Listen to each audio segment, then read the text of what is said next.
Welcome, ladies and gentlemen, to this Destiny 2 video where we're going to be talking about the February 8th, 2018, this week at Bungie. We got a twab here, a lot of cool information talking about different schedule releases. I think they also talk about the prestige mode of the Eater of World raids, Crimson Days, a whole bunch of stuff we're going to be going over in this one, as well as talking a little bit about the next expansion, Expansion 2, which is coming this May on week 2, as it presumes. I think I remember that from down below, but we'll get into that very shortly, so make sure you guys buckle in. We got some cool things to cover. So first of all, if you did not see the previous post on Bungie.net website, there was actually a post where they talked about Crimson Days, which is going to be a 2v2 event. You know, right here it says 2v2 playlist, where you have to basically do doubles against a bunch of people. It's competitive, it's interesting. I think I tried it once and I got wrecked immediately, so I'm probably not going to do much on that, but it definitely is something interesting and fun. It's got a lot of cool little red colors. Let me quickly go switch over to that to show you.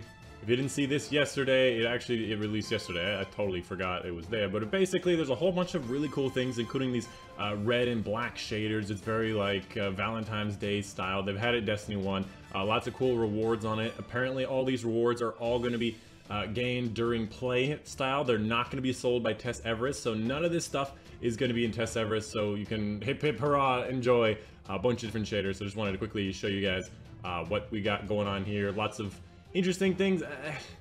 Could have done more with this work clip.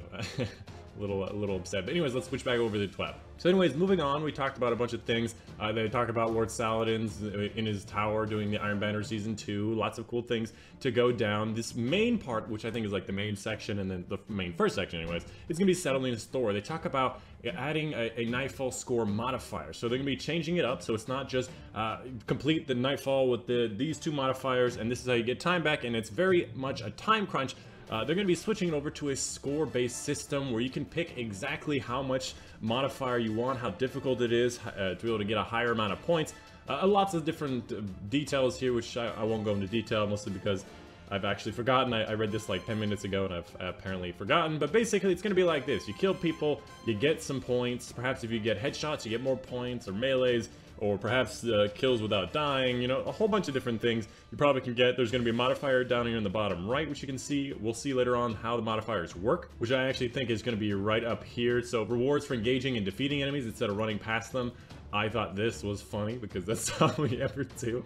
Avoid overemphasizing specific mechanics like precision kills. So like I mentioned before, perhaps it's not just getting headshots that'll give you the most score, or melees and stuff. So perhaps it'll, you know, have a bunch of different areas that you can get a lot of points, and it's not just going to be one base thing. Scoring is team based, so it's the sum of everybody, so you don't have to like carry everybody. Well, I mean, you might still have to carry everybody, but it's not going to be you know, about that. Obviously, it's going to be kill driven and secondary by orb generation. So perhaps Masterworks will be a benefit. I doubt they're going to have a big benefit, but perhaps getting supers off of each other, getting tons of orbs might be a great way to get a lot of score. We'll have to wait and see how it is. But one thing that is very interesting is actually going to be this section. It's going to be a Nightfall challenge card. So basically, it's going to be something maybe you get from Zavala. You pick them up, goes into your consumables. I think my consumables are full, so this is going to be a little difficult. And you have the ability to select what kind of challenge that you want. Now, it's a little odd that there's a ghost here, because at first it sounded like it was on my ghost, but as you can see, it's consumable, and I assume when you go into the inventory here, you get pulled into a screen like this. Maybe this is on the ghost, I'm not too sure, and I was assuming as you select them, you'll see the modifier, like this 2.15, it'll change, and there might be a power handicap.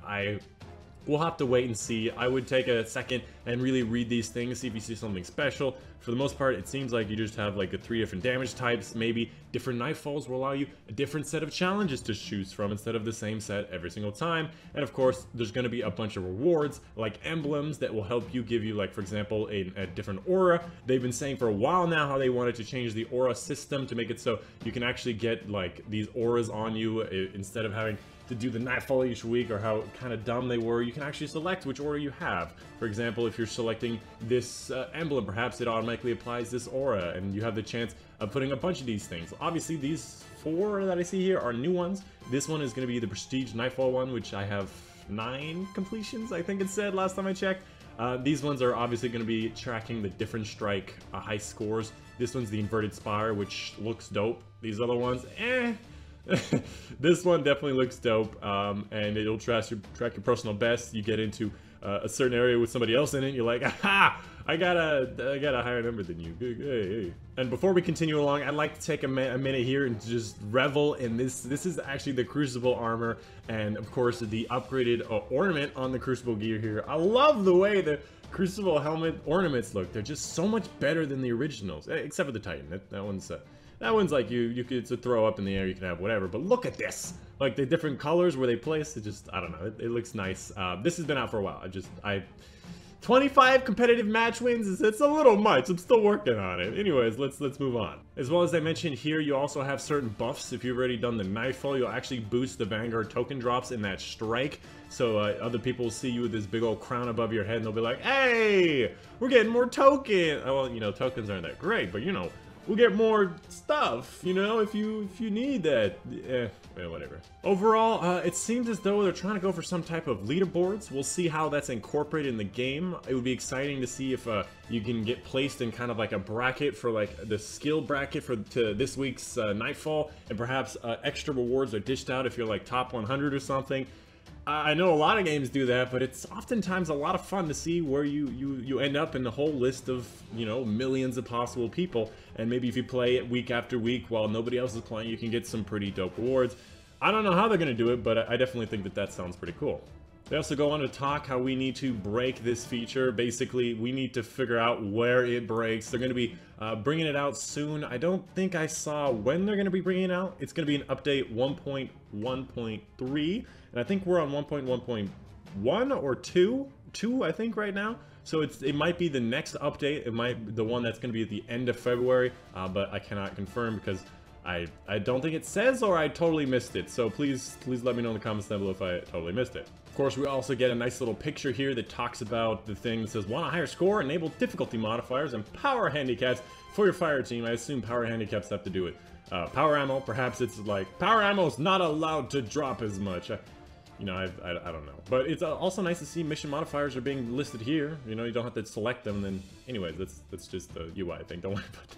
They also mention what these things do. The Void Arc and Solar Single thing makes it so you have a 25% increase to that player and enemy damage. So if you see this Solar Singe thing, this one's going to be the Solar. It's going to make it mean that all Solar damage does 25% more. Very similar to the Burns. However, I think the Burns were even more than that. I don't think that they were 25. They seem pretty powerful. They also talk about Extinguish, means you wipe if your team wipes, then it means you go to orbit, which is the original way Destiny 1 had their Nightfalls, which was brutal. Power modifier, voluntarily decrease your power to gain a score bonus. Again, I don't really know what it means by decrease your power. This could be super, it could be just general damage, it could be the power ammo. They're not very clear on that, but I don't know. Somebody tell me if you figured it out. Coming up next, they have the thing called the raid plans. Well, you know what they say about a plan.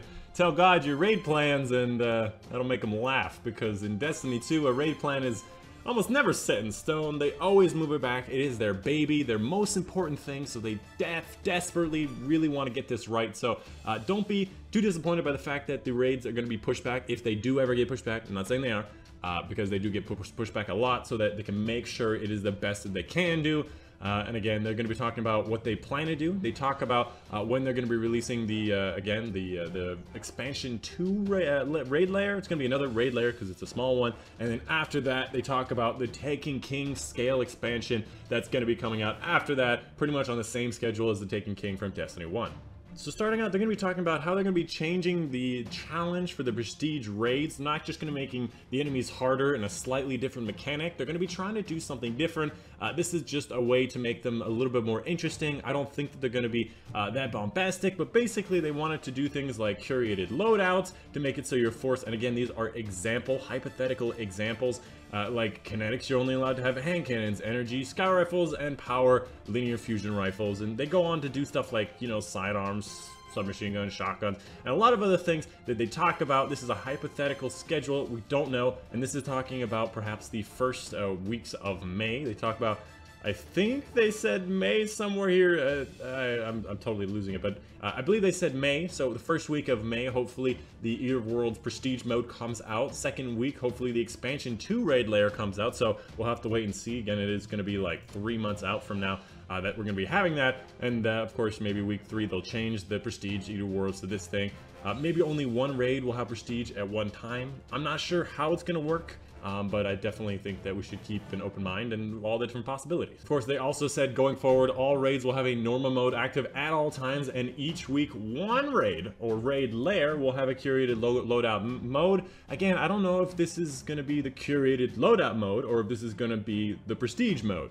It sounds like they're just making it so that there's only one prestige raid a week, which would be more interesting because it is a bit overwhelming seeing, you know, in the future we'll have like 7 raids out, or including the raid layers, and being like, I don't have to complete all of these this entire week. Somebody just pick one. And maybe this will be better. Who knows? They also mentioned how that Eater of Worlds will not be getting any specific encounter changes in the Prestige mode, which is a little disappointing considering that they set it back many times. Their way of doing Prestige, again, is this loadout curation, as well as the modifiers like Conduit, each kill you get before reloading, swapping weapons, and get more ability. Doing these little mini modifiers is a cheap way to get more difficulty. I know I'm usually upbeat about it, but it is a little disappointing that they're making it so simple. Hopefully the new raid layer coming with expansion 2 will make up for that. And of course, they're going to be talking about the roadmap of May, which is going to be a major overhaul. They're going to be talking about that perhaps in a future TWAB, which is this week at Bungie. They also talk about getting it off your chest, basically talking about lost sectors. The fact that they changed it from 10-minute cooldown to 5 minutes. A lot of people are very upset, especially during the faction rally, opening a lost sector chest and getting nothing because they gotta wait for a damn cooldown. They talk about this, and more specifically about they have no solution for it and they're working on it in the future.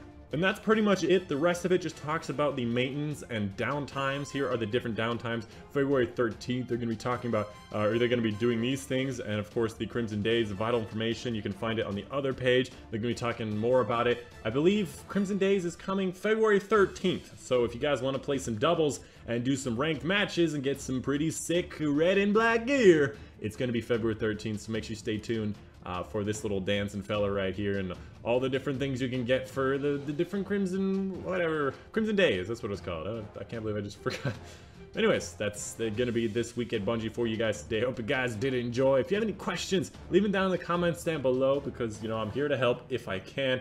And of course, let me know if I missed something, because I often do, because I'm a little squirrely, what can I say? And of course, make sure you guys check out the movies of the week, which is going to be the MOTW. I really love these things. You got a raid, 2-man dogs, which I thought was pretty impressive. Honorable mention for Crimson Days. I assume these guys, I haven't watched this one yet, but I assume it has to do with previous Crimson Days or some fan-made montage. There's a lot of cool little things, so make sure you check them out. They are pretty interesting.